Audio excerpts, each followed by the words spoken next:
Então hoje a gente dá sequência aos nossos estudos relacionados ao gnosticismo. Então a gente vem estudando já alguns temas, alguns evangelhos apócrifos, e hoje a gente vai estudar um pouco sobre o que é a cosmologia gnóstica, qual é a história da criação para os gnósticos, e entendendo que isso, quando nós falamos sobre mitologia, quando nós falamos sobre a cosmologia, nós precisamos entender que essas são formas simbólicas de ensinar coisas, ensinar princípios que são eternos. Ou seja, o mito ele tem essa função. O mito fala de coisas que não são visíveis, mas que são perceptíveis através de uma visão intuitiva, de uma visão interior. Então, assim são os mitos, assim trabalha a mitologia, e então é uma mensagem que passa no decorrer dos séculos, no decorrer dos anos e chega até nós. E se há uma devida preparação, se há um devido estudo, se consegue captar a mensagem por trás do mito, a mensagem por trás do símbolo.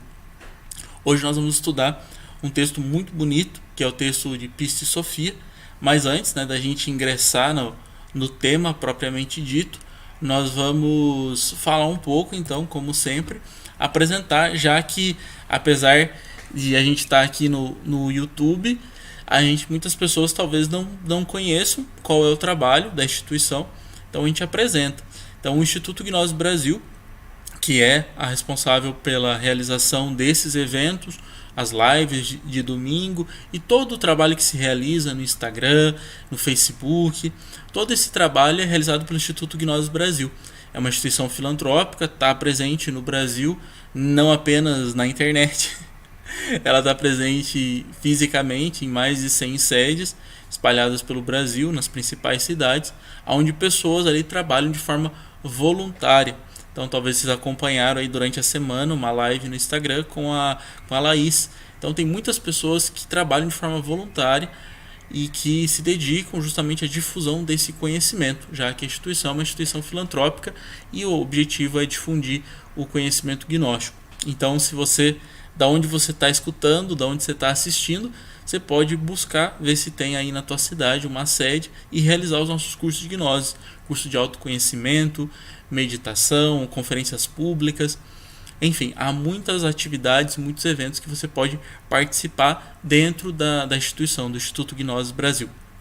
Então, gnosis, como a gente sempre explica, a gnosis ela é uma palavra que nos remete a um conhecimento que não é um conhecimento subjetivo, ou seja, que não é um conhecimento que se limita a uma época, a um tempo, a algo passageiro, ou seja, aquilo que passa, mas sim que busca fazer com que cada homem e cada mulher sonde e aprenda a encontrar aquelas verdades, aquela realidade que está mais além do mundo aparente, do mundo das ilusões.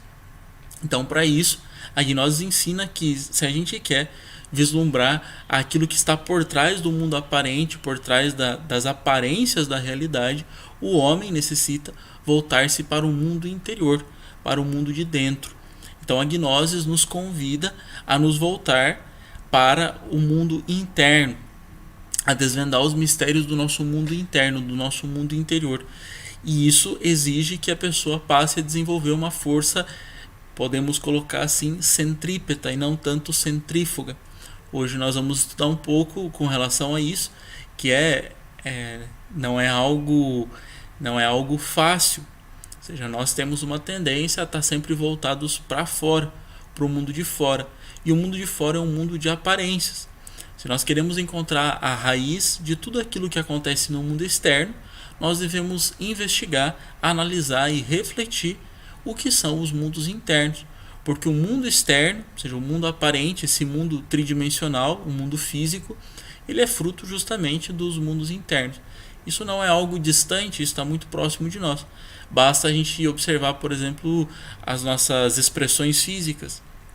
Toda expressão física que uma pessoa tem, ela não nasce no mundo físico, ela nasce nos mundos internos.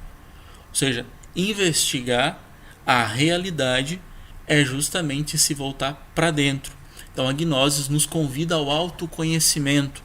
E assim foi no decorrer de toda a história humana. Ou seja, sempre existiu a gnose como um conhecimento elevado, um conhecimento superior, que só era possível quando o homem se voltava para dentro de si. E aí nós podemos observar nas histórias do Oriente, uma história que a gente sempre traz ela, porque ela é muito bonita, que diz que os deuses um dia se reuniram e falaram: onde que nós vamos esconder a verdade do homem? Onde que nós vamos esconder a verdade? E é interessante porque, inclusive, esse fato, né, dos deuses terem se reunido para decidir aonde queriam esconder a verdade do homem, tem uma relação com o tema de hoje. Então diz que um disse: vamos esconder no alto das montanhas, e um disse: não, um dia o homem vai chegar lá. Não, então vamos esconder no fundo dos mares. Aí um disse: não, o homem um dia vai chegar no fundo dos mares. Aí diz que o mais sábio de todos eles disse: não, vamos esconder onde o homem nunca vai buscar, que é no seu próprio mundo interior. E assim nós vamos encontrando também nas outras mitologias, nas outras regiões do mundo, nas outras culturas também esse conhecimento de que o homem precisa voltar-se para dentro de si. Lembrando, né, a grande frase do oráculo de Delfos: homem, tu que desejas sondar os mistérios da natureza, se não encontra dentro de ti mesmo o que buscas, como poderá encontrar fora? Homem, conhece-te a ti mesmo e conhecerás o universo e os deuses. Então o autoconhecimento, como esse retorno para saber quem nós somos, de onde nós viemos, para onde nós vamos, qual o sentido da existência, não é algo que nós estamos trazendo agora, uma inovação moderna. Ele é algo muito antigo e muito natural, ou seja, há uma lógica tremenda. Há uma lógica tremenda porque justamente tudo que nós fazemos, tudo que nós criamos no mundo físico, nasce do nosso mundo interno. O problema é que, infelizmente, nunca nos ensinaram a nos relacionar conosco mesmo. Nos ensinaram a nos relacionar com os nossos familiares, nos ensinaram a nos relacionar com os nossos colegas de trabalho, nos ensinaram a nos relacionar com vários aspectos, mas nunca nos ensinaram a nos relacionar conosco mesmo. Então a gnose ela é um convite a cada um de nós aprender a se relacionar consigo mesmo, a ter uma relação consigo mesmo, e a partir dessa relação consigo mesmo, as transformações que se precisa realizar dentro de nós. Então a gente já vai convidando também quem queira, pode colocar perguntas, podem fazer perguntas, fiquem bem à vontade que a gente vai estar respondendo no final do tema.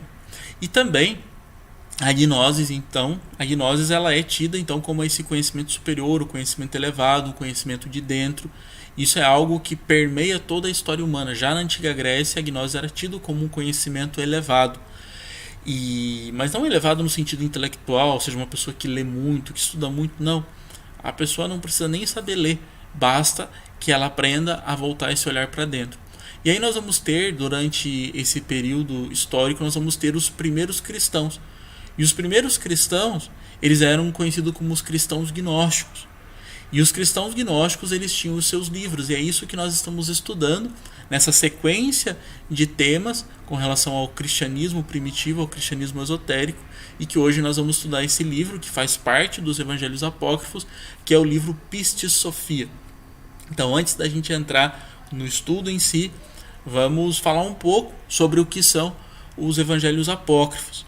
Então, primeiro, antes de mais nada, nós precisamos entender que o que nós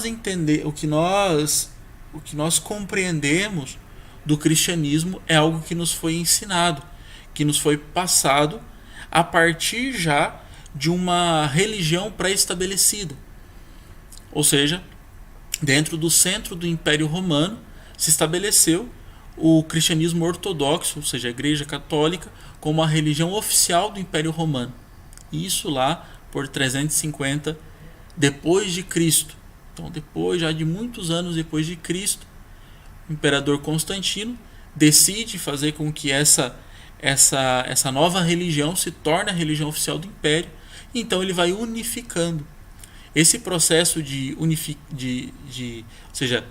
criar algo homogêneo, algo que falasse a mesma língua, foi necessário então os diversos concílios que foram sendo realizados, onde se decidiram muitas coisas dentro desses concílios, como por exemplo quais eram os evangelhos canônicos, os evangelhos aceitos, qual que era a crença, ou seja, tudo se foi estabelecendo nesses concílios.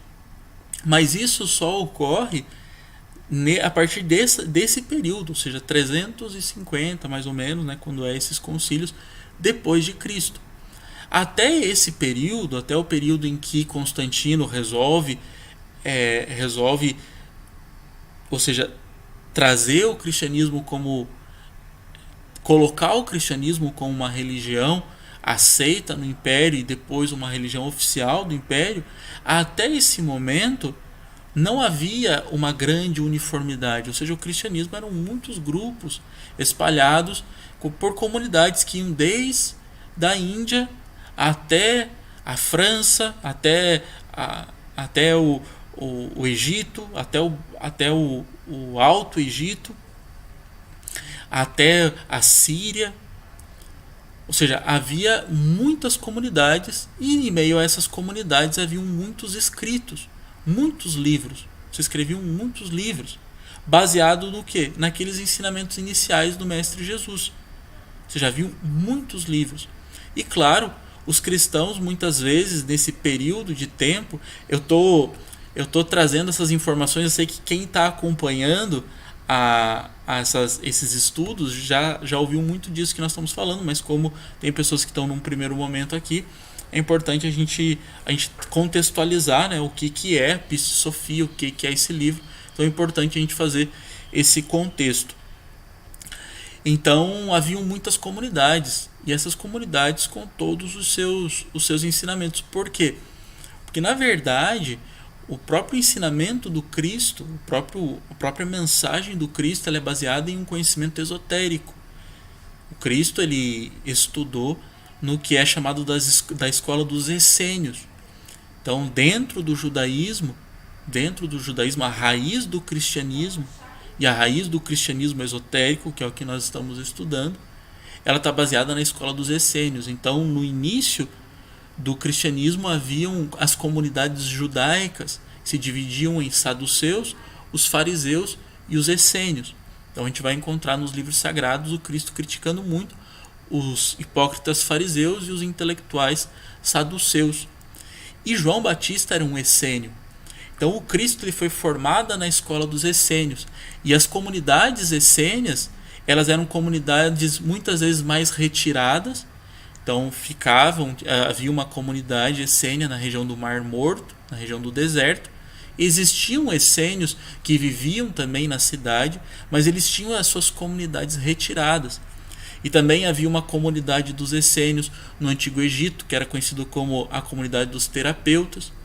Então o Mestre Jesus ele se forma o seu conhecimento espiritual e ele realiza a sua obra espiritual, ou seja, o seu trabalho íntimo, o seu desenvolvimento espiritual, ele realiza em meio à escola dos essênios. É aí que ele se forma. Então nós vamos encontrar uma formação espiritual, ou seja, um caminho espiritual, ou seja, o Mestre Jesus ele não nasceu pronto. Não foi assim, ele chegou com 30 anos e aí eu preciso ir para a cruz, preciso pegar uns discípulos ali, depois eu preciso fazer tais e tais coisas, ir para a cruz e daí eu vou ter salvado o mundo. Ou seja, não, essa é uma forma inocente da gente olhar para isso, olhar para a espiritualidade de uma forma inocente. Na verdade não, na verdade o Mestre Jesus ele fez um trabalho espiritual anterior e ele percebeu então qual era a sua missão, que ele era o Cristo daquela época, ele era o Salvador daquela época. Mas, obviamente, como a gente estuda dentro do gnosticismo, ele não foi o único. Ou seja, seria um pouco incongruente a gente pensar que apenas naquela região Deus entregou sua mensagem. Apenas naquela região Deus trouxe a luz ao mundo. Não. Como a gente estuda dentro do gnosticismo, em todos os lugares, durante toda a história humana, sempre houveram os mensageiros, sempre houveram os salvadores, aqueles que trouxeram luz novamente ao mundo. o Cristo, o Mestre Jesus, o Cristo, Jeshua ben Pandirá, ele foi um desses mensageiros, um desses salvadores que trouxe a luz novamente ao mundo. E ele teve a sua formação, então, dentro dessa escola, que é a escola dos essênios, a sua formação esotérica. Então o cristianismo ele era algo muito vasto, muito profundo, não se limitava aos 4 evangelhos. Ele, inclusive, ali na região de Alexandria, perto do mar Mediterrâneo, nós vamos ter muitos estudos que envolveram o neoplatonismo, que envolveram as escolas de hermetismo, aonde se percebia que era novamente a luz que havia ao mundo. Essas escolas esotéricas que existiam nessas regiões estavam esperando novamente pela luz que viria ao mundo. Então eles perceberam isso, perceberam a mensagem. Muitos perceberam, alguns não. Então no início do cristianismo haviam muitos textos. E obviamente os cristãos, de uma forma geral, eles foram perseguidos. Por quê? Porque a religião naquele momento, entre os judeus, era o judaísmo.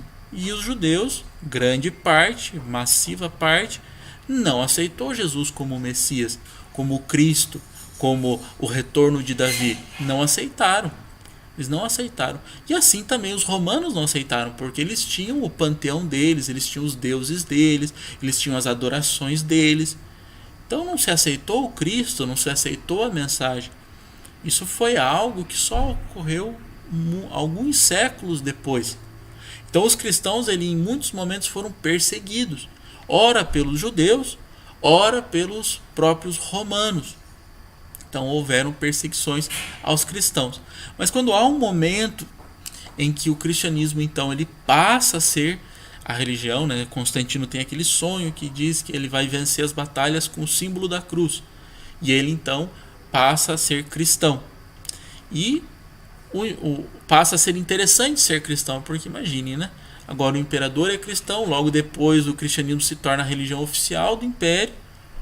Então aí por uma questão de conduta gregária, como a gente estuda dentro da gnose, por uma questão de um novo costume, novos hábitos, muitas pessoas se tornam cristãos.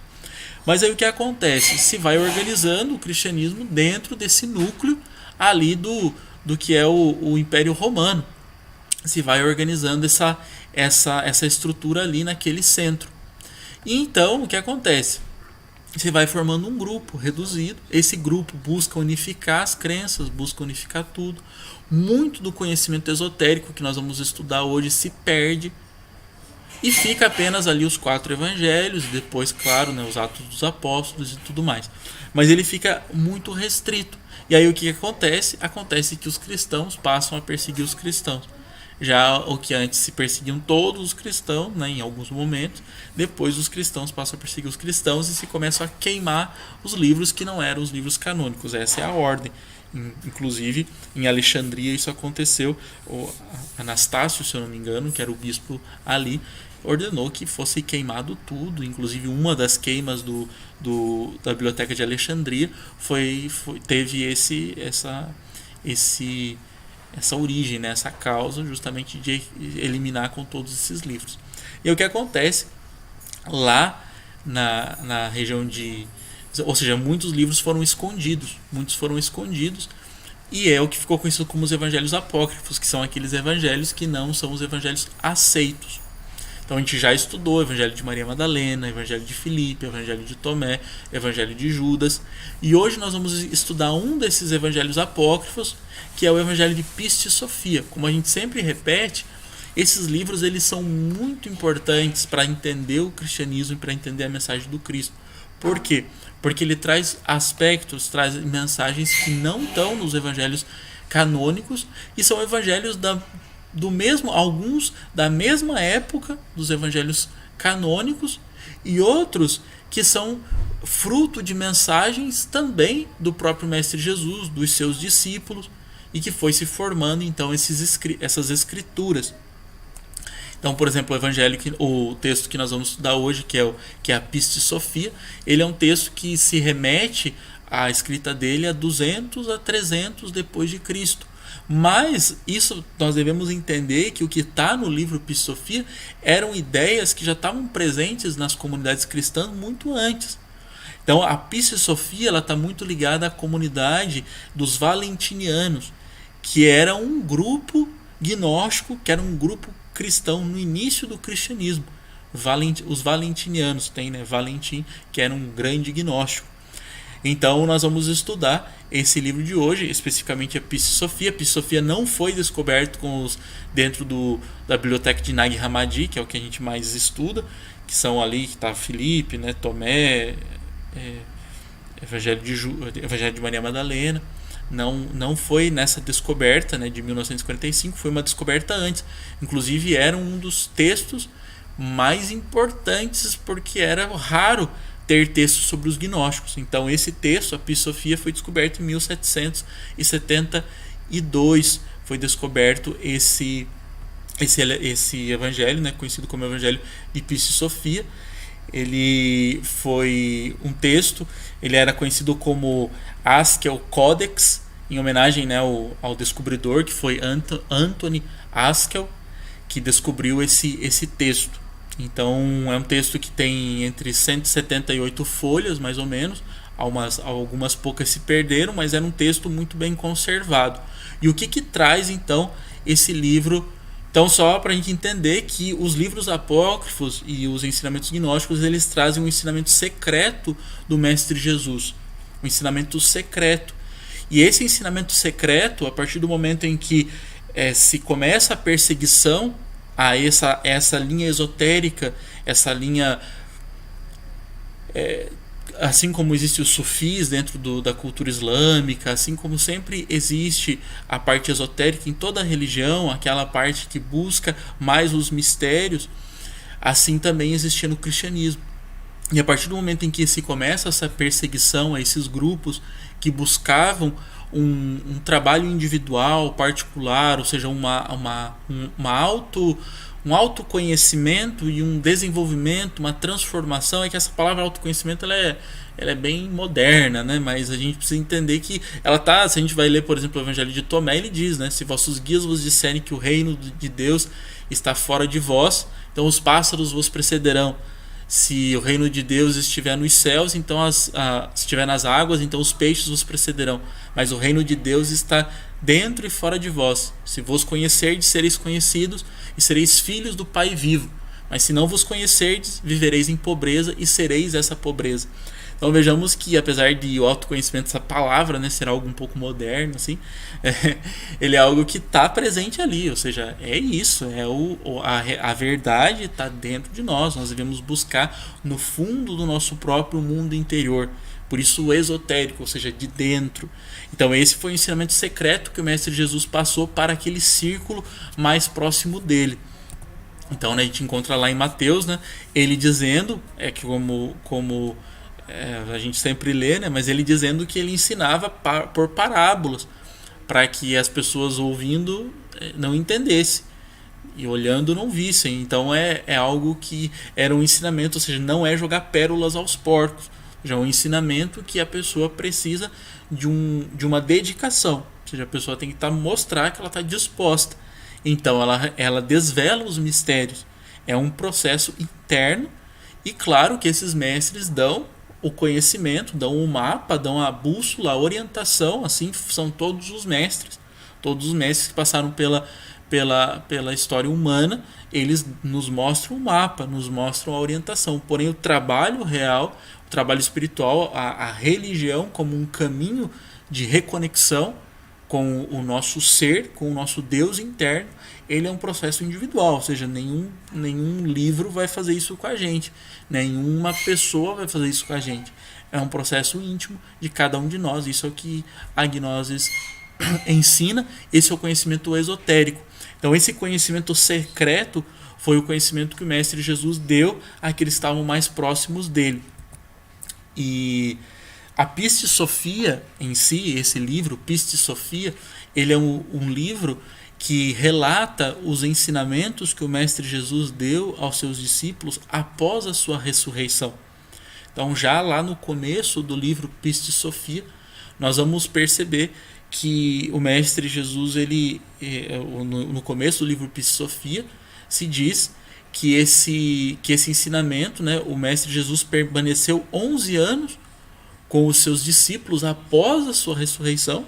Após a ressurreição, ele permanece 11 anos passando os ensinamentos aos seus discípulos, e a partir daquele momento ele iria ensinar os mistérios mais profundos. Se diz, né, no começo desse livro, a Pistis Sophia, diz até o Cristo permaneceu, né, Jesus permaneceu 11 anos com seus discípulos, e até esse momento ele havia ensinado apenas sobre os mistérios, sobre a região do primeiro mistério, do primeiro mandamento, do primeiro mistério. E a partir daquele momento ele iria ensinar os mistérios mais profundos. Então Jesus ensina, e aí começa o livro Pistis Sophia, onde ele vai ensinar a jornada, a aventura disso que se chama Pistis Sophia, e que nós podemos entender como um processo interno do próprio Mestre Jesus. Ou seja, o Mestre Jesus, ele encarna o Cristo, ele encarna a luz. Mas essa jornada dele encarnar o Cristo, dele encarnar a luz, dele encarnar essa força de vida e expressar essa força de vida através do seu corpo, houve nisso um trabalho, ou seja, houve uma jornada interior. E essa jornada interior é a jornada de Pistis Sophia. E então ele vai ensinar como foi isso, como foi essa região desses outros mistérios. Para isso é importante a gente entender um pouco sobre a cosmologia gnóstica. A gente já adianta que a cosmologia gnóstica ela é algo extremamente vasto e que muitas vezes se usam muitos nomes para a mesma coisa. Por exemplo, um muito conhecido que é Demiurgo. Mas Demiurgo vai aparecer com o nome de Iadabaoth, também com o nome de Adamas. Então, vários nomes para a mesma coisa. Então, a cosmologia gnóstica é algo muito complexo e não é a nossa ideia transformar isso em algo complexo, mas sim que isso seja algo leve, tranquilo e que nos passe uma mensagem real. Ou seja, nós precisamos muitas vezes ser muito mais intuitivos com relação a esse conhecimento, muito mais, podemos colocar assim, voltados para dentro. E o próprio sentir dessa história, da história de Pistis Sophia, do que um entendimento de informações e de palavras e tudo mais, de termos, né? Mas a cosmologia gnóstica, então, para a gente começar, a gente tem essa imagem muito, muito incrível, que essa imagem aqui, ela é uma imagem que representa muito bem o que é gnoses, o que é o gnosticismo. Então, o que nós temos nessa imagem? Nós temos a demonstração de dois mundos. Então, para a cosmologia gnóstica, nós temos dois mundos. Nós temos um mundo perecível, que é o mundo do devir, que é o mundo das coisas passageiras, ou seja, que as coisas se transformam, que as coisas estão regidas pelo tempo, que as coisas nascem, se desenvolvem, morrem. É o mundo dos ciclos, é o mundo da natureza. Esse é o mundo material. É o mundo material. E nós vamos ter um outro mundo, que é o mundo imperecível, que é o mundo das ideias, que é o mundo dos arquétipos, que é o mundo real, o mundo das causas. Estudar esse mundo das causas é o estudo da metafísica, porque é estudar aquilo que está além do físico, além do material. Entendendo o que está além do material, não como aquilo que está além do mundo físico, do mundo material simplesmente, no sentido, porque às vezes a gente pensa no físico como esse mundo físico aqui que eu estou tocando, mas nesse sentido a própria mente, as próprias emoções também são matéria, também são físicas, um outro tipo de matéria, um outro tipo de física, mas que também é matéria, também é física. Ou seja, a metafísica, nesse sentido, é estudar justamente aquilo que está mais oculto. Ou seja, aquilo que está por trás, aquilo que é justamente as causas mais profundas da criação. Então, por isso que nós vemos esse personagem ele sondando, ou seja, ele está com a cabeça para fora, olhando. Vejam se a imagem não está tão próxima, mas se a gente vê essa imagem mais de perto, a gente vai ver que existem como catracas, como coisas assim que mostram que é o que origina esse mundo aparente. um mundo material. E vejamos que para para a cosmologia gnóstica, não há um problema ou seja, não é um motivo de crise, não é um motivo de drama a discussão entre o ser e o não ser, ou seja, daquilo que é passageiro e aquilo que é eterno, ou seja, as duas coisas existem. Aquilo que é o idealismo existe e o que é o materialismo também existe. A matéria e as ideias existem. As duas existem. Então, a cosmologia gnóstica ela vai entender que essas ideias, ou seja, esse mundo arquétipo, esse Deus inefável, esse Deus que não se representa, que é esse Deus, podemos colocar como esse Deus judaico, ou seja, que você não cria uma imagem para Deus, porque ele é um mistério, ele é o grande mistério. Deus é o grande mistério. Esse grande mistério, ele se mostra na criação. Ou seja, ele se mostra naquilo que é o que nós vamos estudar como o Ein Sof, o ventre materno.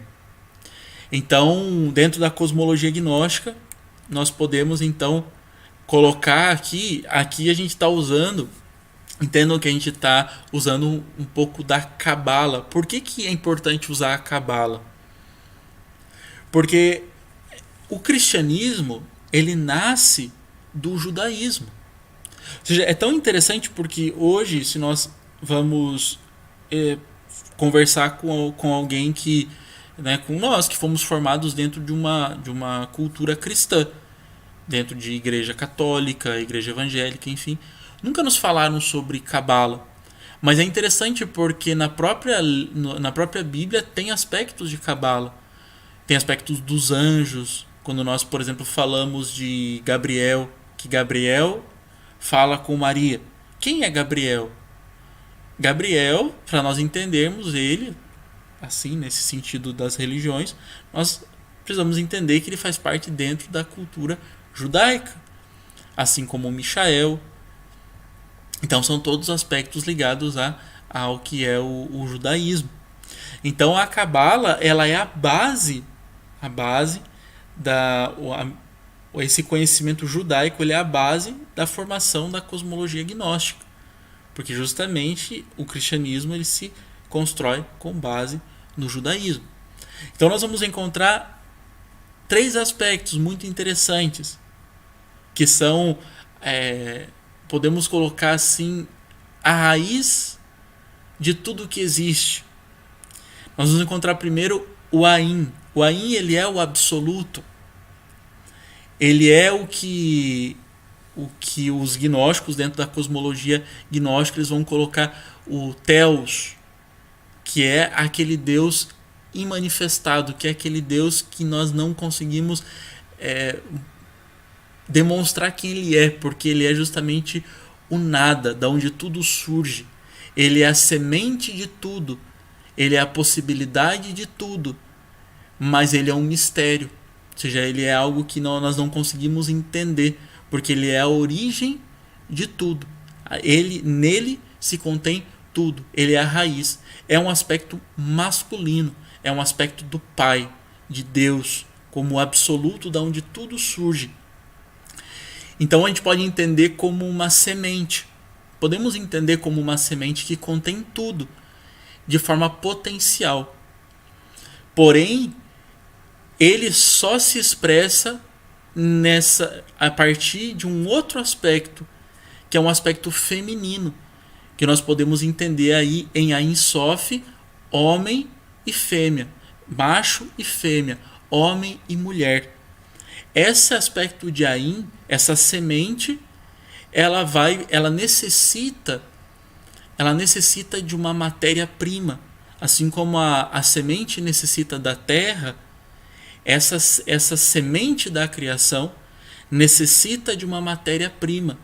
Essa matéria-prima ela vai encontrar em Ein Sof. Em Ein Sof já há uma existência espiritual. Em Ein Sof.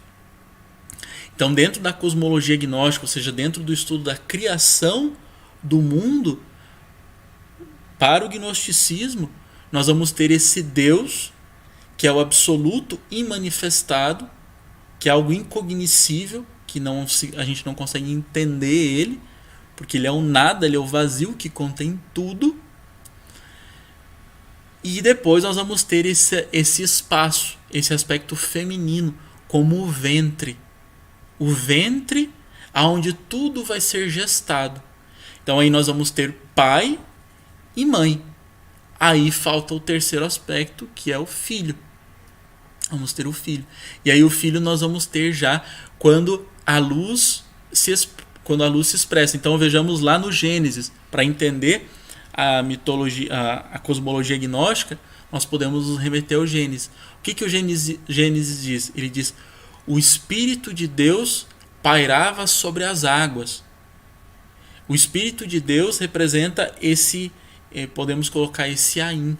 E esse Espírito de Deus, ele pairava sobre as águas como um aspecto feminino. E aí se inicia a criação já material em Ain Sof Yaur. Então em Ain Sof Yaur se começa a criação. Por que é importante a gente entender isso? Porque quando a gente vai estudar a Piste Sofia, nós vamos entender que a Piste Sofia ela busca o regresso ao Ain. Ain é o Aeon 13. A gente ainda não falou sobre os Aeons. Nós vamos falar, acho que agora já no próximo slide. Então a gente trouxe aqui, existiam outros desenhos que se tem sobre a cosmologia gnóstica. Mas como a árvore sefirótica já é algo que já é um pouco mais familiar para nós, estudantes de gnoses, eu resolvi trazer ela, porque às vezes a gente não quer deixar as coisas tão complexas. Mas se nós vamos então olhando aqui para a árvore sefirótica, ela nos mostra o mapa da formação, o mapa da criação do mundo que existe fora de nós. Ou seja, cada sefirote dessas representa as dimensões, as eras, e aquilo que na Piste Sofia vai ser conhecido como Aeons, os Aeons. Então, só voltando aqui um pouquinho, que se a gente vai ver na Piste Sofia também fala muito sobre a região de Barbelos. A região de Barbelos é a Ain Sof, é um aspecto feminino, Barbelos. Se diz que o corpo, né, do Cristo, as vestiduras do Cristo saem de Barbelos, da morada de Barbelos. Aí é essa região. Então, a partir dessa nós vamos ter essas três regiões, Ain Sof e Ain Sof Yaur. A partir do Ain Sof Yaur, nós vamos ter a criação dessas sefirotes, que são o que nós entendemos como as dimensões internas, as dimensões ocultas. A dimensão mais externa, e a Piste Sofia vai falar sempre o exterior dos exteriores e os interiores dos interiores. Então, já nessa expressão material, nessa expressão já física de formação, nós vamos ter as dimensões. As dimensões, elas são internas, ou seja, elas são realidades internas. Aqui se coloca, né, como o que está mais em cima e o que está mais embaixo. Mas é interessante a gente entender como camadas concêntricas, ou seja, coisas que agora nesse momento nós estamos na região mais externa, que é o mundo físico, que é o mundo material, que é ali, né, eu não tenho como mostrar ali no slide, mas é a região, é a sefirote mais de baixo. A sefirote mais de baixo, que é Malkuth. Então é muito importante a gente ir entendendo essas questões. Por quê? Porque quando a gente vai estudar a Piste Sofia, ela vai subindo por todos esses aeons. Ele vai subindo o regresso de Piste Sofia. Piste Sofia representa quem? Piste Sofia representa a alma que caiu. A alma que caiu.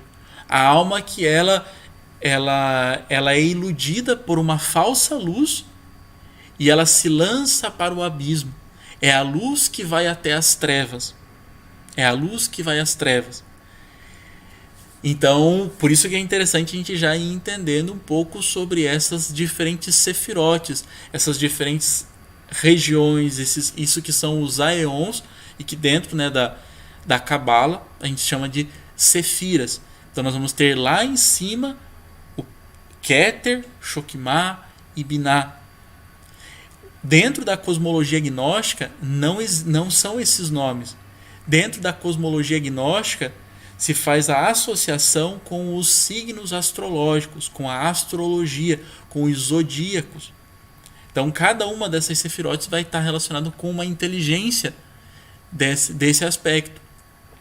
Então, mais para a gente entender que dentro da Cabala tem essas sefirotes, né? Keter, Chokmah e Binah. E assim nós vamos descendo até a região mais de baixo, que é Malkuth. Então vejam que a cosmologia gnóstica ela é muito vasta, ela é muito ampla. Então nós vamos ter Ain, que é essa força ativa, essa inteligência primordial. Nós vamos ter a Insof, que é como se fosse o ventre materno. Esse ventre, então, ele é fecundado, e a partir dessa fecundação sai o Logos, sai o Cristo. E a luz, então, ela se faz, a luz é feita. Deus diz, né, faça-se a luz. E a luz, ela é feita. E a partir dessa luz há a formação desses aeons, há a criação até chegar ao mundo material, ao mundo físico, que é nessa região que nós estamos aqui nesse momento com o nosso corpo físico. Então acontece a queda de Pistis-Sofia. O que quer dizer Pistis-Sofia? Por que esse texto ele se chama Pistis-Sofia? Então, primeiro, o livro Pistis-Sofia ele começa com o Mestre Jesus após, né, os 11 anos, após a sua ressurreição, ele começa a ensinar aos seus discípulos um conhecimento mais profundo, lá no Monte das Oliveiras, que segundo o Mestre Samael nos explica, o Monte das Oliveiras representa o mundo causal, que é uma das dimensões ali da nossa árvore sefirótica. Nós temos o mundo causal. Então o Monte das Oliveiras representa o mundo causal, que é uma dimensão já mais interna, é o mundo da alma humana. Então nesse mundo da alma humana, o Mestre Jesus ele começa a ensinar aos seus discípulos dos mistérios mais profundos, coisas que ele ainda não havia ensinado. Ele só havia ensinado até a região do primeiro mistério, do primeiro mandamento, mas ele ainda não havia ensinado os outros aspectos. Então ele diz que a partir daquele momento ele vai ensinar o que aconteceu. E aí diz, né, conta o livro Pistis-Sofia, que o Mestre Jesus ele recebe uma vestidura. Ele sobe por essas dimensões. Ele recebe uma vestidura. E essa vestidura de luz, quando ele chega com essa vestidura de luz, os discípulos falam, né, para ele, para o Mestre Jesus, o Cristo, quando ele já estava com a sua vestidura de luz. Eles pedem, né, para ele diminuir um pouco a luz, porque era uma luz muito forte, muito poderosa e que estava ali cegando. Então eles pedem, né, para ele diminuir um pouco a luz. Então ele diminui um pouco a luz e ele passa a dar os ensinamentos com relação às aventuras de Pistis-Sofia. Então conta-se que Pistis-Sofia, e aí é importante que a gente entenda quem é Pistis-Sofia, aonde ela está. Então isso que o Mestre Jesus ensina, ele é um processo da alma e da nossa alma. A Pistis-Sofia, quando ela cai no caos. E ela fica presa no caos. Ela fica presa nas trevas. E ela erra. Ela comete todos os erros. Ela se perde, Pistis-Sofia. E essa história, a história de Pistis-Sofia, não é uma história da nossa existência, não dessa existência de 80 anos, enfim, não sei quanto tempo a gente vai viver, né? Mas essa nossa existência, desse período dessa vida. Mas é a história da grande existência da nossa alma, de toda a nossa história até esse momento. Ou seja, a história da nossa alma, a história de Piscis Sophia, as aventuras de Piscis Sophia são as aventuras da nossa alma. Por isso que Piscis Sophia quer dizer Piscis, fé ou poder, e Sofia quer dizer sabedoria. Sabedoria. Por que sabedoria? Porque justamente ela é aquela que vai às trevas. Ela é aquela que experimenta o mundo material. Ela é aquela que fica aprisionada pelos arcontes do destino. Ela é aquela que sofre. Então, por isso que a sabedoria ensina, tem um poeta inglês chamado William Blake, que ele diz que o excesso é o caminho até o palácio da sabedoria. Então, Piscis Sophia, como a nossa alma, no decorrer das nossas existências, ela experimenta e conhece a dor, conhece o sofrimento. E então ela descobre que ela era feliz. Ela descobre que ela foi enganada por uma falsa luz, por um reflexo da luz.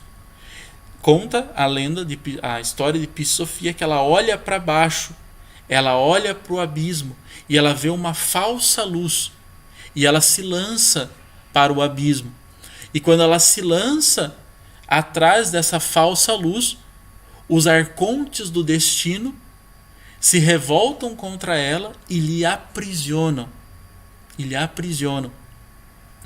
Essa é a história da alma, ou seja, da alma de cada um de nós. Nós saímos desse absoluto, ou seja, nós saímos dessa região mais elevada ali da árvore sefirótica, que é o Ain. Dali nós saímos, porque dali tudo saiu. E nós estamos numa viagem, numa grande aventura, onde nós desenvolvemos a sabedoria. O que é a sabedoria? É justamente quando nós sabemos que, ou seja, como a gente sempre explica, nós não sabemos o que é a felicidade até nós conhecermos a dor. Nós não sabemos o que é o branco até nós conhecermos o negro. Então, por isso chama fé e sabedoria. Piscis Sophia, então, ela está presa. Ela cai e ela está presa. E ela está aprisionada por essa figura que aparece dentro da Piscis Sophia, que é o demiurgo. O que é o demiurgo? O demiurgo, ele rege o mundo material. Ele rege o que nós podemos colocar como os aspectos que nós estudamos mais como o samsara, ou seja, um mundo ilusório. O demiurgo, ele cria um mundo de ilusões, um mundo de hipnotismo, aonde a Piscis Sophia ela fica presa nesse mundo. Ele fica presa nessa região, justamente porque ela precisa aprender, porque ela precisa desenvolver a sabedoria. Quando nós pensamos nos gnósticos, ou seja, no conhecimento gnóstico, nós às vezes pensamos que os gnósticos eles são um dualismo radical, ou seja, existe o bem e existe o mal. Mas na verdade o gnosticismo em essência ele não separa o bem e o mal. Ou seja, o gnosticismo entende que existe algo de mal no bom e existe algo de bom no mal. Ou seja, que a criação ela é uma mescla. A criação ela não é só luz e não é só trevas. Ela é uma mescla, ou seja, existem os dois. Existem luz e existe trevas. Basta a gente olhar para a noite estrelada, nós vamos ver o cintilar das estrelas, a luz das estrelas, e nós vamos ver todas as trevas. Ou seja, luz e trevas.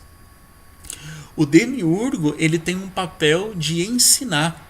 Ele tem um papel muito importante que ele aprisiona a Piscis Sophia, mas ele mostra a Piscis Sophia aquilo que ela necessita aprender, aquilo que ela precisa, ou seja, a sapiência que ela precisa desenvolver. Piscis Sophia, para ela sair dessa prisão que ela entrou, ela precisa desenvolver o que são as virtudes dos aeons, a virtude dessas regiões.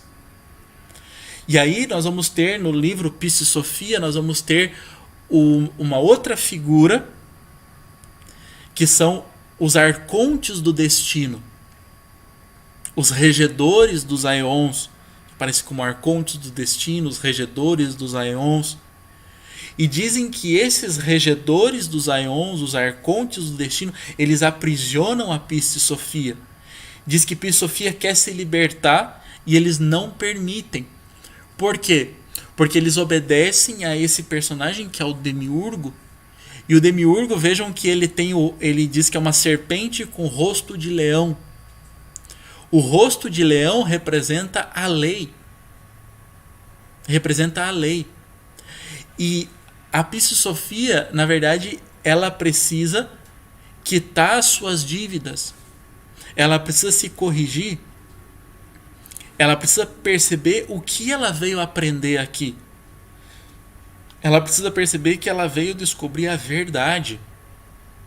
Em um dos trechos de Psi-Sofia, do texto, né, Psi-Sofia diz que a verdade e a virtude se beijam. E diz que a verdade nasce de baixo e a virtude vem de cima. Psi-Sofia, ela desce até o caos e ela está presa no caos. E esse caos não é outra coisa senão o nosso próprio mundo interior totalmente inconsciente. Esse é o caos. Ou seja, o caos não está distante de nós. O caos é isso que nós encontramos todos os dias na nossa vida. Ou seja, o nosso descontrole mental, o nosso descontrole emocional, o nosso descontrole físico. Esse é o caos que a nossa alma se encontra presa. Esse é o caos que a centelha divina, que representa a Psi-Sofia, ou seja, a centelha divina, ela se encontra. E ela intui que isso é uma prisão. Nós intuímos que isso é uma prisão, que isso é uma ilusão.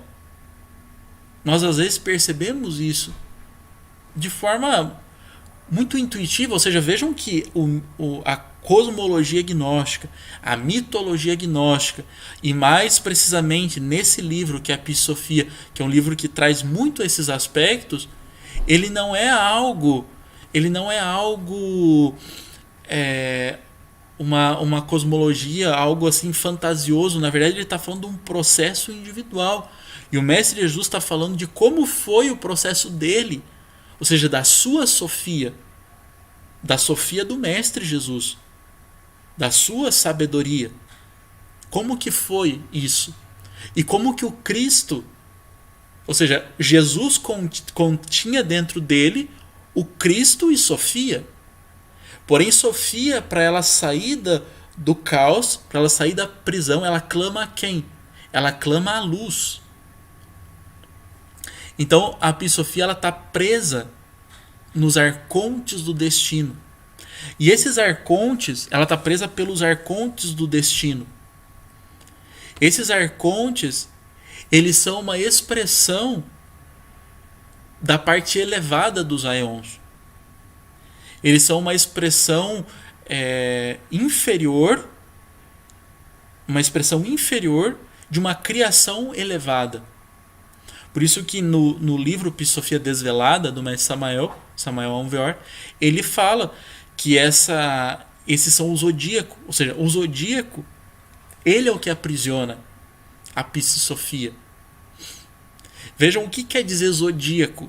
Zodíaco, né, cinturão zodiacal, é o círculo de animais.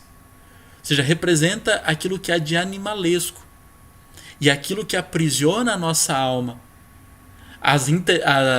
O zodíaco inferior, inconsciente, aprisiona a centelha divina em toda a sua mecanicidade, em toda a sua programação, em todas as suas forças robóticas, que não permitem, que não dão liberdade à Sofia, à Psi-Sofia. E então, Psi-Sofia, ela quer regressar. ela quer regressar aonde? Da onde ela surgiu. Da onde que surgiu? Da onde que saiu Pistis Sophia? Saiu do Aion 13, que é o mais elevado, que é Deus, que é o absoluto. Então essa alma, a alma, ela anela a felicidade, ela anela a liberdade. Todos nós anelamos isso, porque é um anelo. A questão é como nós conseguimos isso. Como nós fazemos esse processo de retorno. Então a Pistis Sophia, ela canta louvores à luz. Ela pede ajuda à luz. Esse quadro do Jofra é muito bonito, porque ele mostra ali no centro como a nossa centelha divina, porque o livro Pistis Sophia, a partir do momento em que o Mestre Jesus ele diz, né, que ele vai falar sobre as aventuras de Pistis Sophia, ele fala de como que ela caiu, da sua queda, e que a partir do momento em que ela caiu buscando a luz, ela foi aprisionada por esses arcontes do destino e por esse mundo criado pelo demiurgo. Esse mundo ilusório criado pelo demiurgo, mas que tem muito a ensinar sobre a nossa alma. Ou seja, quem é esse mundo ilusório? O que é o mundo ilusório que aprisiona a alma? É a nossa vida, ou seja, a nossa vida é esse mundo ilusório criado pelo demiurgo, que cada um de nós carrega dentro. E esse demiurgo, ele está querendo nos ensinar algo. Ou seja, não é que ele é mal no sentido... ele é mal no sentido inocente da coisa, mas ele não é mal no sentido da sabedoria. Quem realmente é mal é o que vai aparecer no livro Pistis Sophia, que é o obstinado, e o obstinado vai aparecer com o triplo poder, que o Mestre Samael explica que o triplo poder do obstinado é a mente, as emoções e os instintos, se eu não me engano, ou a vontade. Que ele vai falar que é o tríplice poder do obstinado, que em muitos momentos ele vai falar como o ego, o obstinado ego, que é aquele que, como a gente estuda dentro do gnosticismo, é aquele que são as trevas, que é a inconsciência, que é o erro psicológico, que é o defeito psicológico. Então, esse que é obstinado, esse sim, nós podemos colocar como a expressão do que a gente pode, né, colocar assim como algo que precisa, isso sim é algo que nós precisamos enfrentar e precisamos transformar. Mas nós não podemos entender que esse aspecto do demiurgo, ele é o acaso. Não, ele é uma potência, ele é um poder. Ele é um poder que é a nossa própria vida. E a nossa vida está querendo nos mostrar o que nós precisamos aprender. Ou seja, a jornada da nossa Pistis Sophia até aqui foi uma jornada onde nós cometemos muitos erros. É ruim cair em dualidade, porque o Mestre Samael sempre escreve, né, de como nós não devemos cair na dualidade. Mas só para a gente entender, a gente desenvolveu muito a nossa inconsciência. Nós entramos muito na ilusão, no hipnotismo do mundo, no hipnotismo da vida.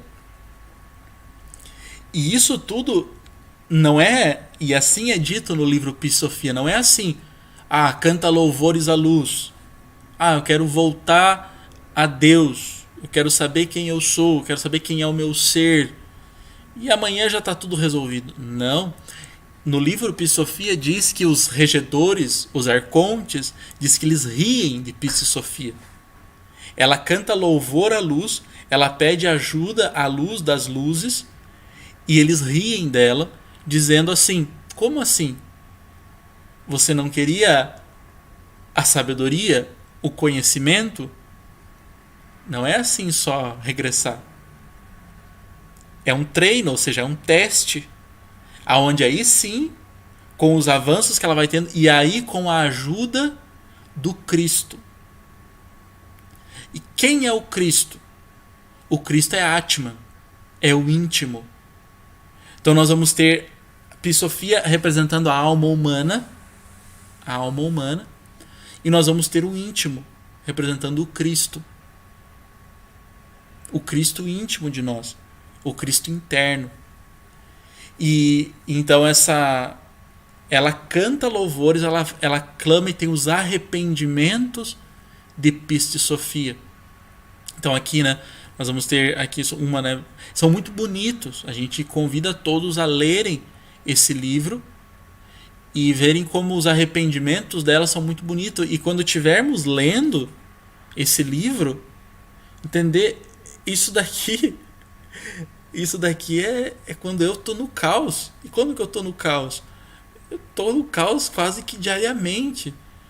Então Pi-Sofia ela é a gente no caos, cantando louvores à luz, porque a luz dissipa as trevas. A luz dissipa a ignorância, a luz dissipa a dor, porque a dor ela é fruto da ilusão, assim como o prazer é fruto da ilusão. Então, quando a Pi-Sofia ela vai cantando louvores à luz, então ali diz, né, em ti, ó luz, confiei. Não me deixes no caos. Guia-me e salva-me de acordo com a tua gnoses. Entende-me e salva-me. Sê o meu salvador, ó luz. Salva-me e me conduz até tua luz. Pois tu és o meu salvador e me levarás até ti. Pelo mistério do teu nome, guia-me e me dá o teu mistério. Tu me salvarás deste poder rosto de leão, né, que é o Demiurgo e a Dabaote, que eles puseram como cilada para mim, pois tu és o meu salvador. Então a Pi-Sofia coloca como uma cilada, ou seja, como ela vivia no pleroma. O que é o pleroma para a cosmologia gnóstica? É essa região inefável, é essa região mais elevada, de Ain, Ain Sof e Ain Sof Yaur. Ali é o pleroma. Então nós vamos ter a manifestação e ela cai, então, e ela é aprisionada por esses arcontes, ela se perde no caos. E aí ela vai começar, e aí começa são 13 arrependimentos de Piste Sofia. 13 arrependimentos. Que representam o quê? Esses 13 arrependimentos dela representam o ascenso dela pelas sefirotes, pelos aeons. Então ela vai ascendendo e podemos entender que ela vai extraindo a inteligência dos zodíacos. Ou seja, ela vai o que nós chamamos da autorrealização, a conquista da alma. Ela vai conquistando as diversas partes autônomas do ser. Ela vai conquistando. Ou seja, num aspecto psicológico, psicologia gnóstica, ela vai iluminando as partes obscuras da sua própria psique. Nesse trabalho, ela vai se arrependendo, aí ela canta os louvores à luz. Ela canta louvores à luz, e conforme ela canta esses louvores, esses arrependimentos dela, os apóstolos que estão escutando o Mestre Jesus, ou seja, o Mestre Jesus está falando tudo isso para eles. Está ensinando, isso foi o que se processou, foi isso que se processou. Foi isso. Internamente foi isso. Vocês me veem agora como Cristo encarnado, mas internamente isso se processou. Então ele está ensinando para eles, e os apóstolos então eles vão desvendando os arrependimentos de Pi-Sofia com os salmos. Os salmos que estão no livro Os Salmos da Bíblia do Antigo Testamento. Os apóstolos representam já essa parte superior. Por isso que são os 12 apóstolos do Cristo íntimo. Porque já é a conquista dessas 12 partes, dessas 12 virtudes, podemos colocar assim, dos zodíacos. É a conquista, é o que se chama em psicologia como a individuação, e dentro da psicologia gnóstica como a individualidade. Ou seja, é um processo interno, mas que é necessário clamar o Cristo, que também é uma força interna, é Atman, é ali a gente vai ver a Sefirot, né? A Sefirot que está do lado ali de Jaquinha, o J, né? A coluna que tem o J é a Sefirot azul, ali se eu não me engano, o Atman, né? Se eu errei, desculpa, mas acho que é. Então ele canta louvores à luz, pede ajuda ao Cristo, ao íntimo, e o íntimo vai ajudando a Pistis Sophia. E ela então vai avançando, então são os 13 arrependimentos dela, até que ela chega no 13º Aeon, que é o Aeon mais elevado. E nesse meio período, quando ela atinge, se eu não me engano, o oitavo arrependimento, lhe é dado uma trégua, que se entende como esses 7 primeiros estão relacionados aos 7 logos, ao que a gente estuda como os 7 planetas esotéricos. Então também está relacionado a isso. São o poder desses astros. Então depois ela segue avançando. E aí quando ela chega no Aeon 13, em Ain, no absoluto, no vazio, na morada do Pai. Vejam que esse mito da Pistis está ligado à história do filho pródigo, que sai da casa do pai e retorna. Então, Pistis Sophia, quando ela retorna com o Cristo. E o Cristo, ele é a verdade. E aqueles que vivem nessa região invisível não reconhecem o Cristo. Por quê? Porque a Pistis Sophia buscou a verdade. Ela desenvolveu a verdade. A luz nasce das trevas. Se diz, né, que o inferno é a matriz do céu. Ou seja, nós vamos buscar a luz no silêncio augusto dos sábios. Ou seja, todas essas crises da alma representam os processos dela retornando. Os arcontes, que são aqueles que aprisionam a Pistis Sophia, os regentes dos Aeons, eles não são maus. Eles obedecem à lei divina. Eles são regentes da lei divina. E enquanto Pistis Sophia ela não paga o que ela precisa pagar, por isso que a Dabaoth, ele tem a cabeça de leão, representa a lei, enquanto ela não paga o que ela deve pagar, que nós conhecemos como karma, ela não pode avançar. Ela não pode avançar. Então, são crises que ela tem que passar para que então ela possa avançar e ir regressando. Então, por isso que se diz, né, a Pistis Sophia representa a centelha divina que está conectada à alma humana. Então, por isso se diz que enquanto a alma humana trabalha, a alma divina brinca. A alma divina é como um alabastro, né, um vaso de alabastro muito fino, que é pura consciência, é pura luz. Quem está trabalhando é a alma humana, que cai, que descende, e que então tem a sabedoria. Poder, sabedoria, ou fé, sabedoria, porque ela nunca perde a fé.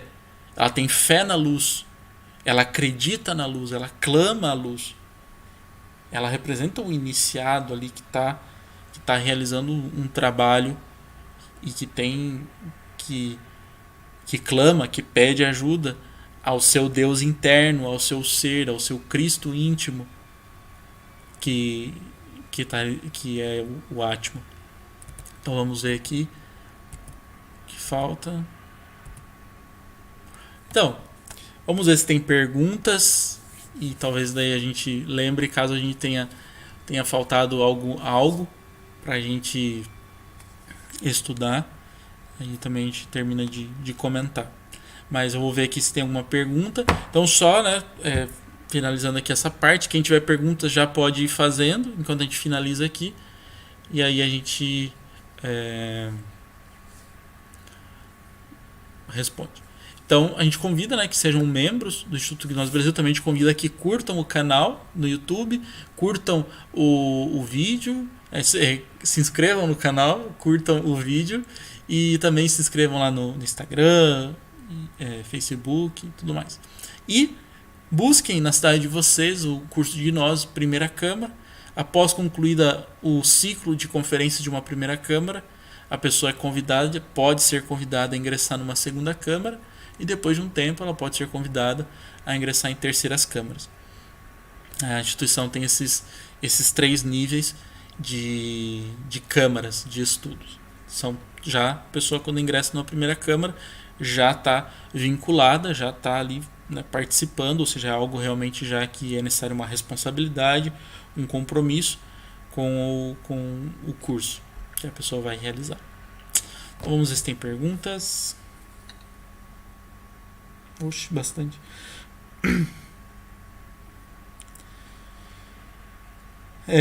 Alisson da Silva perguntou: como a gnose pode ajudar a fortalecer a espiritualidade? Como a gnose pode ajudar a fortalecer a espiritualidade? Então, na verdade, nós fortalecemos a espiritualidade com a prática que nós temos. A gnose nos fornece as práticas. Mas a gnose em si, ela é algo que apenas a pessoa vai vivenciar, ou seja, a pessoa vivencia a gnose na iniciação, que é a sua própria vida sabiamente vivida. Ou seja, aprendendo o que nós estamos aqui para aprender, desenvolvendo, transformando o que nós estamos aqui para transformar. Ou seja, é prática, essencialmente prática. Então, nós fortalecemos a espiritualidade com a prática. Quais práticas? Ensinamos autoobservação, chave-sol, meditação, mantralizações, recordação de si. Então, são práticas e várias outras que fortalecem a nossa espiritualidade. Quem é o autor de Pista e Sofia? Não se sabe. Não se tem. Não se sabe quem escreveu. Sabe-se que foram 2 pessoas que escreveram, devido aos estudos, né, dos pergaminhos ali. Sabe-se que foram 2 pessoas, mas não se sabe quem foi. Mas se sabe que é um conhecimento que foi passado ou seja, na essência do cristianismo, provavelmente ensinamento do próprio Mestre Jesus, e que estava presente na comunidade dos valentinianos. Então, provavelmente esse texto surge nessa comunidade do mestre gnóstico Valentim, e ali ele traz esse, mas não se sabe quem escreveu exatamente. Na verdade, o livro Pista e Sofia, ele vai dizendo o seguinte, que Filipe, Mateus foram aqueles escribas, e tem mais o terceiro que eu não lembro quem é, Filipe, Mateus e não vou lembrar agora, mas foram aqueles que o Mestre Jesus deixa responsável por anotar o que ele estava dizendo. Ele diz: vocês anotem aqui o que eu estou falando.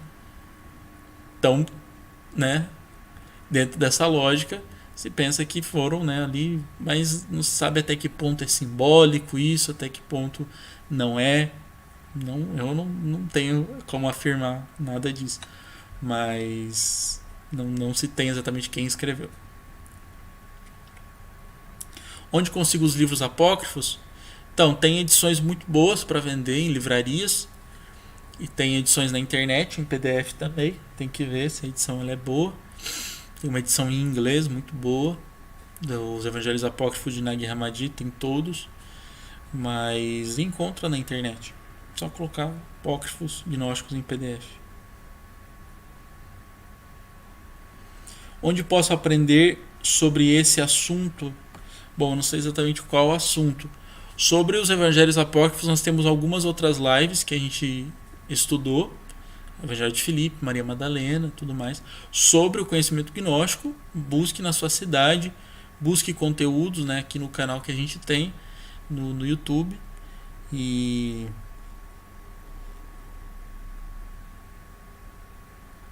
a Rochelle perguntou qual a ligação dos anjos com a Cabala, com o judaísmo. Então, os anjos, por exemplo, Gabriel, ele é uma inteligência, um anjo, um logos, que ele é ensinado dentro do judaísmo.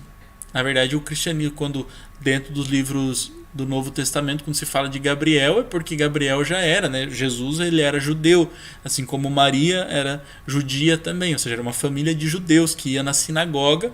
Então, por isso que aparece o anjo Gabriel ligado à lua, como a gente estuda dentro do esoterismo, um anjo ligado à lua, ligado à maternidade, ao lar, a tudo aquilo que está começando.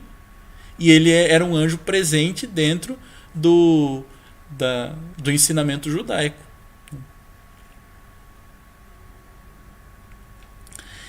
Psofia Desvelada trata-se da jornada de Jesus após a sua própria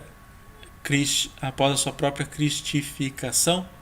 Então se trata dos processos de um iniciado, e a gente pode então supor que era esses processos do próprio Jesus, porque ele está narrando o que aconteceu, ou seja, o que aconteceu para que ele chegasse àquele ponto onde o Cristo se fez carne e sangue através dele. Quando ele recebe as vestiduras, né? Sofia fala das vestiduras que ele recebe da morada de Barbelos, de Barbelon. Aí a Geisa perguntou: essas colunas preta e branca com as letras B e J simbolizam o quê? Que aparece apoiada a Sefirotes, que também aparece na carta Sacerdotisa do Tarô. Então, Jaquim e Boaz são as duas colunas sobre as quais se sustenta todo a construção do universo. Todo, a gente chama, né, dentro dos estudos gnósticos, que sustenta todo o edifício do templo. A gente diz, né? Que sustenta todo o edifício do templo. Então nós vamos ter a coluna Justiça, Jaquim e Boaz. Então a coluna da Justiça e a coluna da Misericórdia. Então é o equilíbrio de tudo. Essa Justiça e Misericórdia vai se mostrar também como inteligência e sabedoria, beleza e força. Ou seja, é o equilíbrio da luz e da sombra que mantém tudo no universo, que cria tudo. Então esse é o equilíbrio. E aí nós vamos ter a coluna do meio, essa coluna ali, né, do central, que vocês podem ver que ela fica um pouquinho mais apagada, mas nós temos então essa coluna do meio. Então essas duas colunas, elas têm essa representação, que se sustenta tudo. Esse sustentar tudo está relacionado com o nosso corpo também, ou seja, o nosso corpo ele é simbólico em 100%. Nós temos as nossas pernas, né, que sustentam o nosso corpo. Então elas também são uma representação dessas duas colunas. E aí, bom, aí tem bastante coisa. Representa o homem e a mulher, dia e a noite. E aí, no caso, propriamente dito, misericórdia e justiça.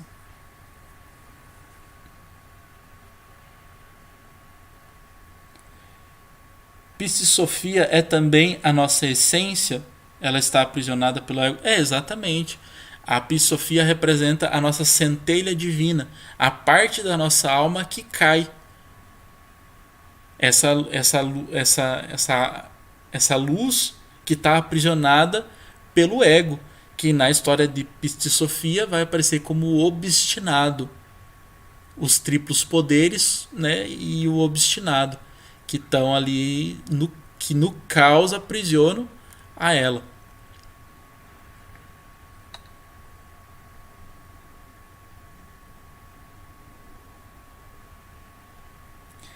Essa queda da Psissofia é o destino de todas as almas humanas?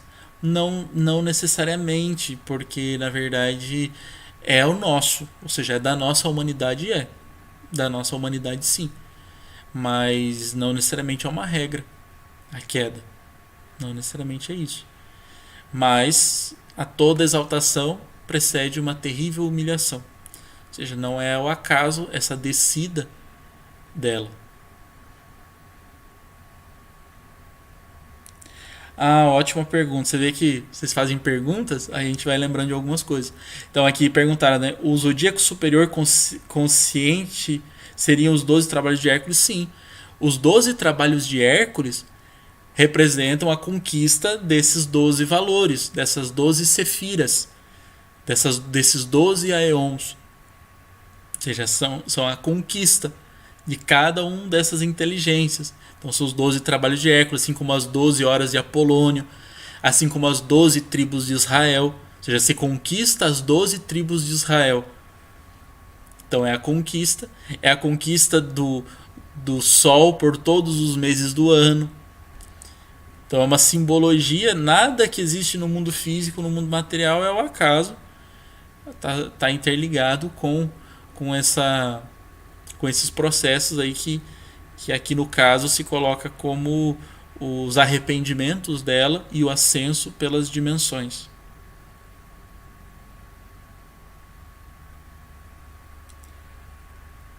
Quais são os arrependimentos de Piste Sofia?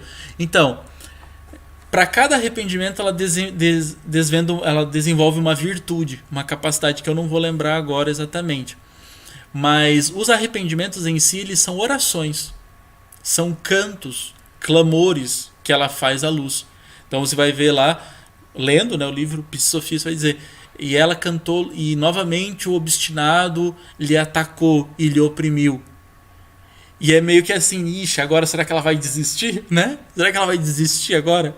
Será que essa alma vai desistir de voltar pro Aeon 13? Pro Ain?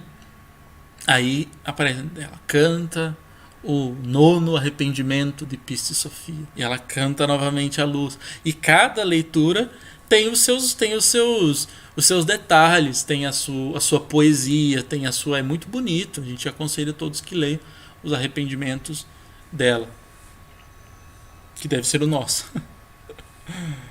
E porque Piste Sofia ela representa a alma humana. E a nossa essência interior ela é uma parte, ou seja, a nossa essência interna ela é uma parte divina dentro de nós. Que a partir dessa centelha divina, dessa semente, nós podemos conquistar toda a alma humana. Que é o que a gente estuda dentro da gnose. Né? Qual é o karma de Piste Sofia? Então, o karma são todas as transgressões que ela fez. Todos os erros que ela cometeu no caos, buscando a falsa luz, a luz ilusória. Que é esse magnetismo do mundo material. Que é essa luz ilusória das coisas. Que é o brilho enganoso do mundo. Que nos faz nos perder e nos complicar cada vez mais.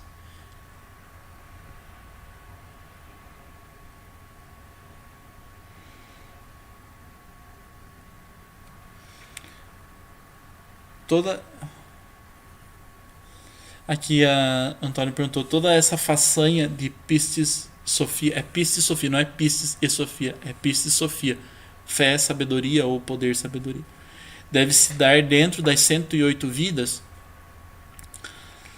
Olha, ela tem que. Aí já seria um outro tema, né? Com relação às vidas e tudo mais. Mas ela tem que se dar em algum momento.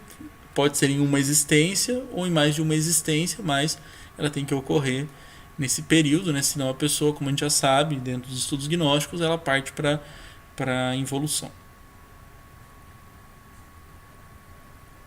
Qual a origem dos anjos?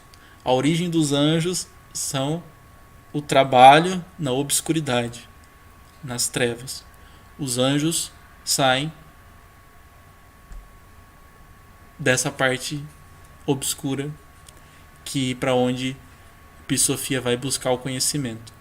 Lembrando, como eu falei, uma coisa é sabedoria. Sabedoria nós já temos muito. Agora nós precisamos de sapiência. Que a sapiência é quando nós aprendemos a observar, a analisar, a refletir todos os nossos equívocos, os nossos erros psicológicos, os nossos dramas, e nós extraímos o conhecimento e não voltamos a cometer aqueles erros.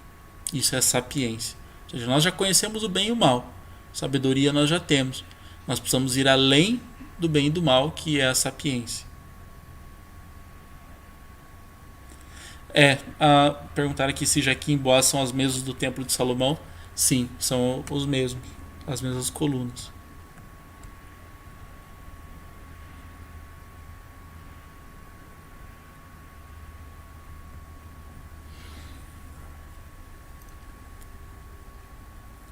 Bem, pessoal, acho que é isso.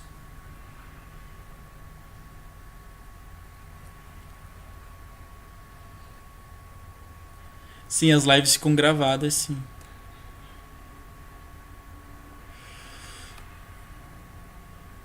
Então, perguntaram aqui sobre. Eu não entendi direito a pergunta, mas falaram sobre o cinturão zodiacal. Cada personalidade.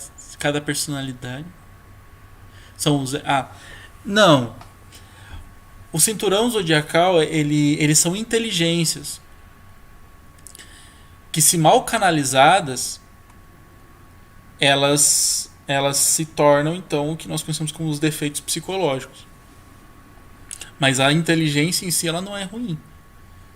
É como é a mal canalização de uma energia, a má canalização de uma luz.